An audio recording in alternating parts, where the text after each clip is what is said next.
Seguramente ayer, ya nos dirá ella, estuvo muy ocupada y en un descuido hasta bombardeada de llamadas, y es que ayer fue el Día Mundial del Periodismo y no podemos pasar por alto una fecha que también duele, mi querida Anabel, acá en México. Te mando un abrazo, Anabel, buenas tardes. Hola Vicente, buenas tardes y buenas tardes a ti al auditorio. Un abrazo de regreso. Oye, Anabel, pues buen momento para reflexionar sobre el periodismo, sobre lo que significa ser un periodista honesto, con dignidad, con autoridad moral, en memoria de todos los que han dado su vida por decir su verdad y por no ceder, mi querida Anabel. Tu reflexión de este día tan importante que, insisto, nos hace recordar a los que ya no están. Bueno, Vicente, definitivamente pienso yo, y estoy convencida de eso, que el periodismo es un mecanismo de acción ciudadana en todo el mundo, donde estos ciudadanos que hacemos el periodismo podemos hacer rendir cuentas al poder donde quiera que éste se encuentre. El poder económico, el poder político, el poder religioso. Estos poderes que habitualmente no están acostumbrados a rendir cuentas, no les gusta, prefieren tener sus secretos bajo la sombra, que la gente no sepa, porque si la gente no sabe, entonces toman decisiones equivocadas, los pueden engañar, los pueden engatusar de diferentes maneras, repito, de manera económica, política o religiosa. Y me parece que la rendición de cuentas es un mecanismo que en este momento en el mundo está en una grave crisis. Estamos ante una ola de opacidad aún más que ha aumentado, que ha empeorado con el contexto del COVID, del coronavirus. Tú sabes que muchos gobiernos ocultan la información de lo que realmente sucede, tanto a nivel de salud como a nivel económico, a nivel político, a nivel de narcotráfico, a nivel de crimen.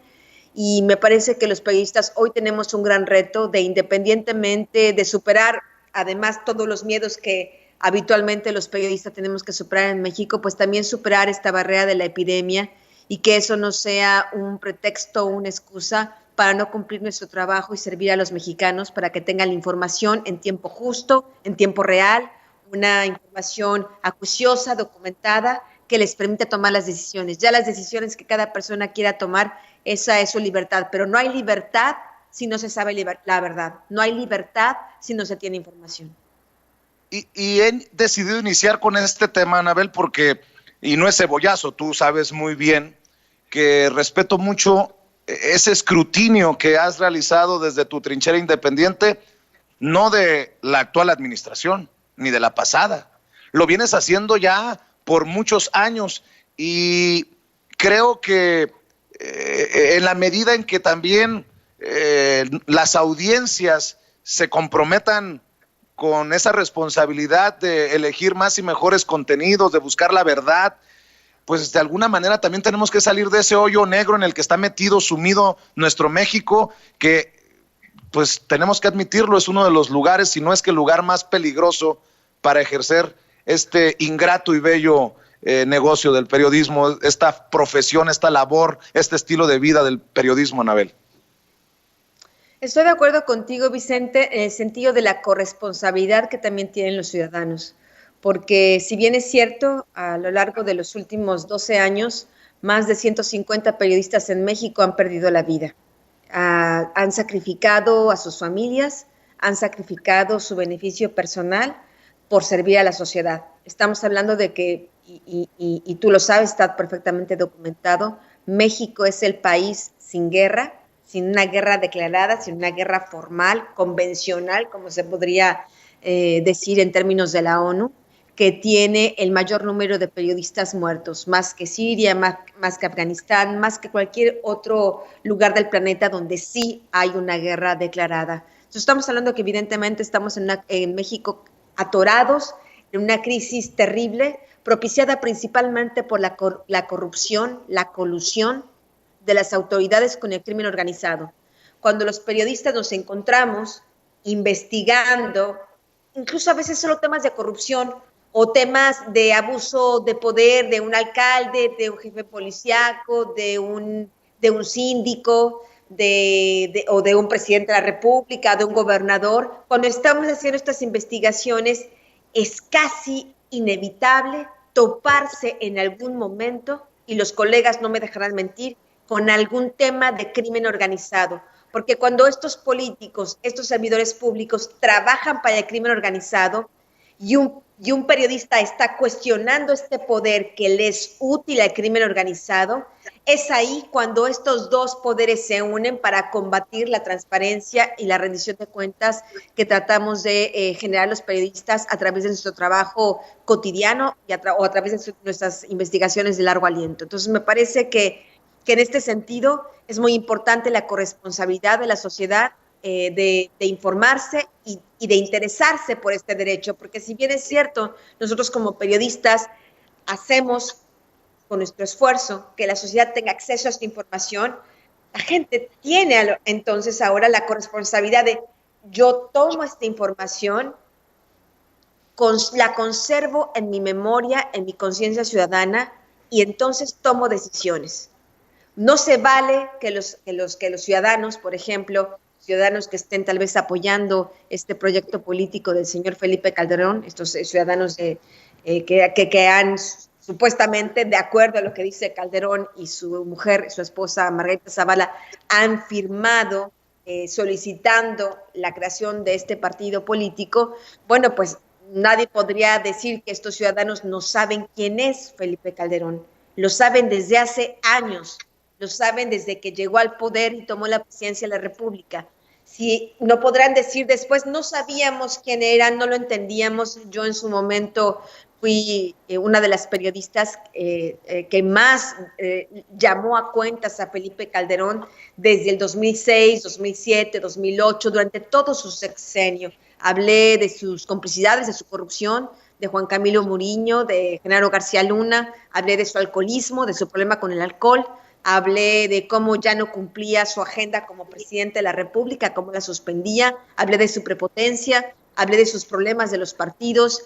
Habrá ahora quienes quieran como inventar el agua tibia, ¿no? Y decir, ahora es cuando se sabe. No, porque si uno dice, ahora es cuando se sabe, estamos quitando toda la responsabilidad a quienes debieron haber investigado a Felipe Calderón con todas las pruebas que había y expusimos, yo entre los que los expuso en su momento, en su tiempo, en su forma, y no hicieron nada. Quitaríamos la corresponsabilidad de los ciudadanos que están de una manera que respeto, pero no entiendo, que están apoyando este proyecto político. Así que me parece que los ciudadanos, el apoyo que nos pueden dar como lectores, como nuestra audiencia, es utilizar esta información que muchos periodistas se juegan todos los días la vida para entregárselas, que tomen las mejores decisiones, no por el bien personal,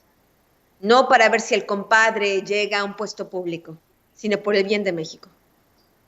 ¿Y no te llena de esperanza de alguna manera que el pueblo de a pie, la gente de abajo, con mucha algarabía recibe esta noticia de que no le dan el registro en el INE como partido político a México Libre, esta asociación de Margarita Zavala y de Felipe Calderón, entendiendo todo lo que te ha costado, lo que nos ha costado, lo que le sigue costando a muchas personas destapar a este Felipe Calderón, que pues pasará a la historia como uno de los, si no es que el presidente más odiado o el peor presidente de la historia de México. ¿No te llama mucho la atención eso, Anabel? Porque la reacción yo la palpé acá en México y me pareció interesante cómo todos en algún momento se unieron, pues como una victoria después de todos aquellos señalamientos de fraude en el 2006, después de esa guerra sangrienta, después de un Genaro García Luna en el bote, de Cárdenas Palomino y de Pequeño García, prófugos de la justicia, como que era una victoria del pueblo, y creo que el presidente lo lee bien, aunque lo critiquen en su mensaje de hace unos días.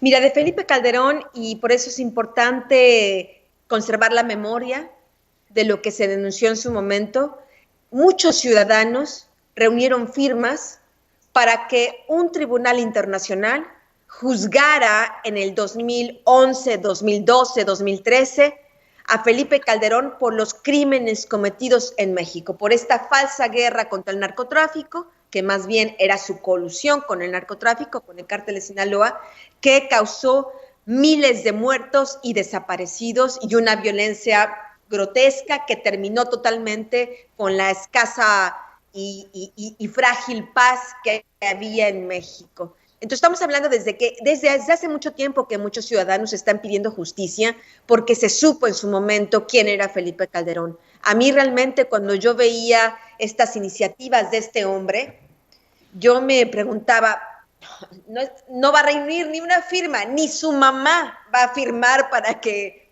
cree este partido político. Y sin embargo, para sorpresa, parece que sí, que reunieron firmas.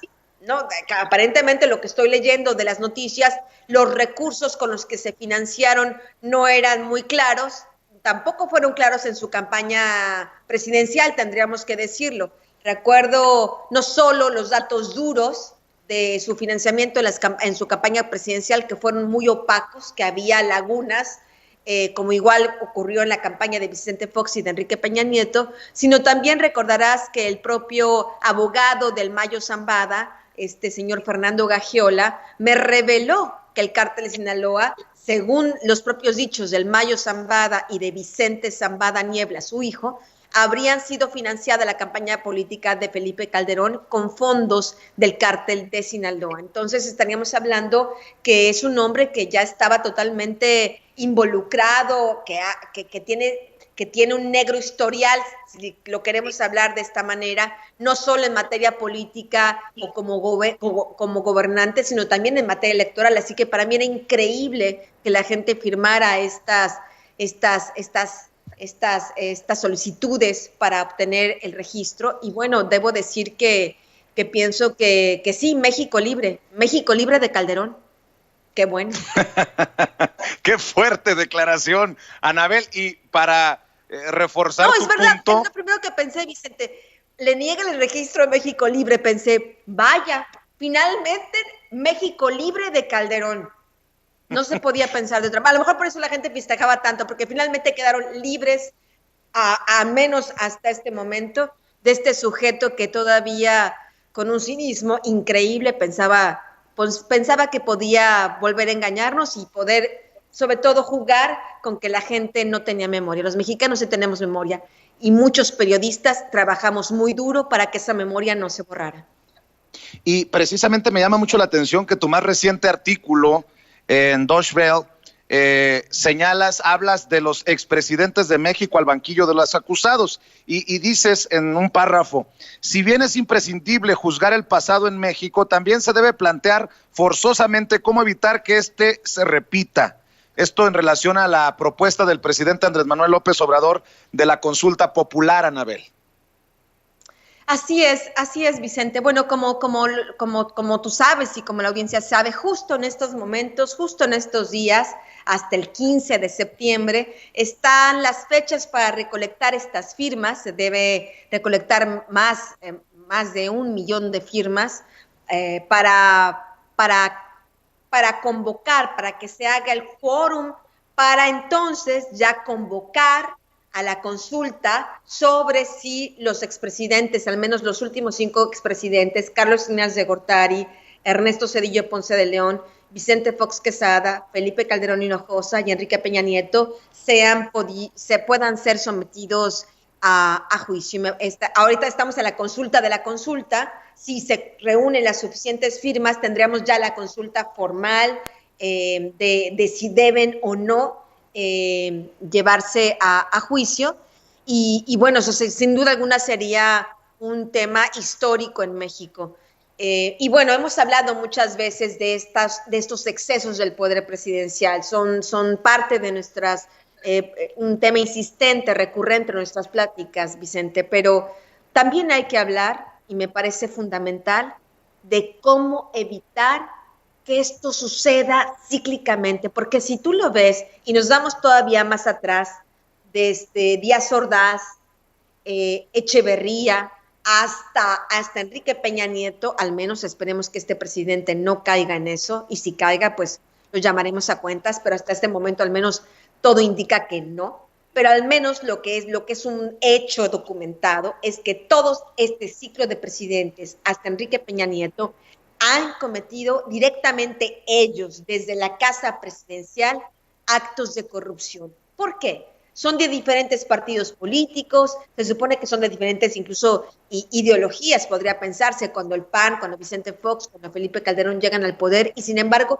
cometen los mismos excesos. Cuando uno ve, por ejemplo, esta transición, este cambio de poderes en los estados, por ejemplo, de un gobernador de un partido político y viene luego después de otro gobernador de otro partido político y viene de otro partido político, hay la constante de la corrupción, porque me parece que el poder ejecutivo, como es concebido en México, tanto a nivel federal como a nivel local, es un poder caduco, es un poder excesivo para los tiempos que vivimos hoy de democracia.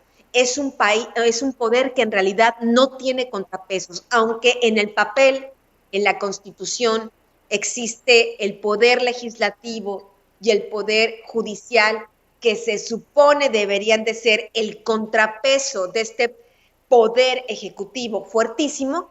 Es evidente que no lo han sido. Por eso estamos ahora teniendo que hablar de que tienen que ser juzgados estos últimos 5 presidentes. Estamos hablando 30 años de la historia de México, porque ni el poder legislativo, ni el poder judicial hicieron su trabajo. Entonces estamos hablando de que falta poder robustecer estos poderes, hacerlos más independientes, menos viciados, con menos intereses políticos y más intereses hacia la protección de los intereses del país y de los ciudadanos, para realmente hacer un contrapeso a este poder presidencial que no importa quién sea el presidente, de una u otra manera está el exceso de poder, está la cantidad de responsabilidades que tiene un solo hombre en sus manos, que terminan, y como lo hemos visto en la historia, al menos hasta Enrique Peña Nieto, pues cometiendo actos de corrupción terribles. Entonces me parece que es que bueno que llamemos a cuentas a los expresidentes. Ojalá esto no termine en demagogia. Sería importante decirle a la gente, concientizarla, que es muy probable que muchos de los delitos cometidos por estos hombres hayan prescrito. Sin embargo, aún así yo pienso que la consulta es importante, e incluso una investigación formal, grande, independiente sobre la corrupción de estos expresidentes sería importante, incluso aunque hubieran prescrito sus delitos, porque al menos tendríamos como una megacomisión de la verdad que nos diga cuál ha sido el saqueo de México, cuál ha sido la corrupción, cuál ha sido también la colusión entre estos expresidentes y el narcotráfico en los últimos 30 años, y al menos tenemos una comisión de la verdad que nos puede dar un diagnóstico de qué es nuestro país en materia de esto, y recordarlos siempre como lo que realmente son a estos 5 hombres que esperemos, realmente yo al menos firmaría de que si hubiera la posibilidad realmente de hacer esta consulta y que realmente hay un ajuste no de cuentas, un ajuste de memoria, un ajuste de conciencia, un ajuste de verdad con la historia. Lo dices, y lo dices bien, Anabel, tan importante el posible juicio como esta comisión de la verdad. Y déjame, si me permite, cerrar regresando al tema del periodismo. Hoy que se habla tanto del alcoholismo de Calderón y de las decisiones que pudo haber tomado en estado inconveniente y sus resbalones, también recuerdo lo que tú nos vienes diciendo desde hace años. La gente tiene que, al César lo que es del César, reconocer que tú publicaste Los cómplices del presidente en tiempos en los que estaba en riesgo tu vida, sigue estando en riesgo, pero los matones, los malandros estaban en el poder. Llámese Genaro García Luna y los que salgan en la lista. Anabel, yo vengo obviamente siguiendo todo lo que escribes, tus libros, y es una pregunta brutal, porque entiendo que te fuiste de México no por gusto, porque sé lo que has sufrido en estos años, lo sé, lo he visto, me lo has contado. Hoy es más peligroso ejercer el periodismo, a pesar de que tenemos el gobierno de la Cuarta Transformación, a pesar de que tenemos a Andrés Manuel López Obrador comprometido con la libertad de prensa y la libertad de expresión, o antes era más difícil. Y no sé si soy injusto incluso con la pregunta, porque sé lo que conllevó estar en nuestro país y publicar lo que has publicado en libros y en la prensa, en los medios nacionales. Mira, Vicente, yo no puedo decir que es peor, pero no puedo decir que es mejor. Lo que puedo decir es que es exactamente igual de terrible, que las condiciones en las que trabajan los periodistas en México son igual de terribles que en el sexenio de Vicente Fox, cuando empezó esta masacre brutal contra los periodistas. Las condiciones no han mejorado y los números no dejan mentir. Estamos hablando de un promedio de un periodista mexicano asesinado por mes. Es el promedio que llevamos desde hace varios años y es el promedio que sigue hasta este año. Es el promedio del año pasado y es el promedio de este año. Y esa es una cifra muy vergonzosa para la libertad de expresión en nuestro país. Aquí el tema no solo depende del gesto o no de un presidente, depende de un verdadero compromiso de las autoridades para investigar estos homicidios.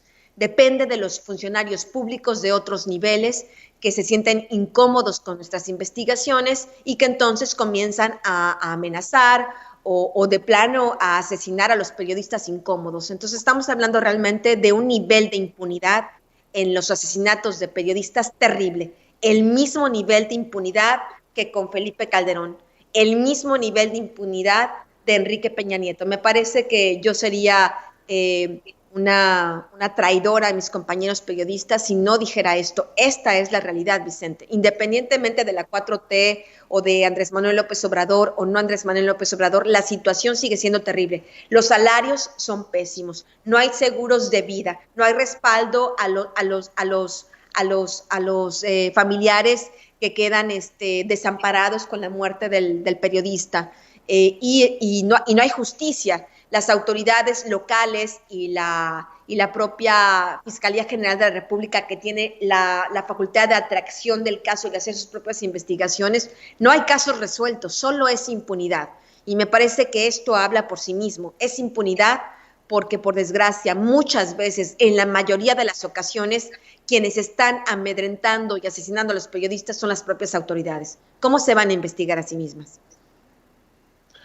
Durísimas palabras de Anabel Hernández y como siempre, Anabel, yo agradecido que te des estas oportunidades, estos tiempos para hablar con nosotros sin censura. Nosotros desde este lado creo que te lo he demostrado, al pendiente de lo que publicas y esperemos que tengamos la oportunidad de seguir conversando muy pronto. Con mucho gusto, Vicente. Un saludo y un saludo al auditorio. Gracias. Te mando un abrazo. Gracias, es Anabel Hernández, desde el otro lado del mundo, hablando con nosotros sin censura.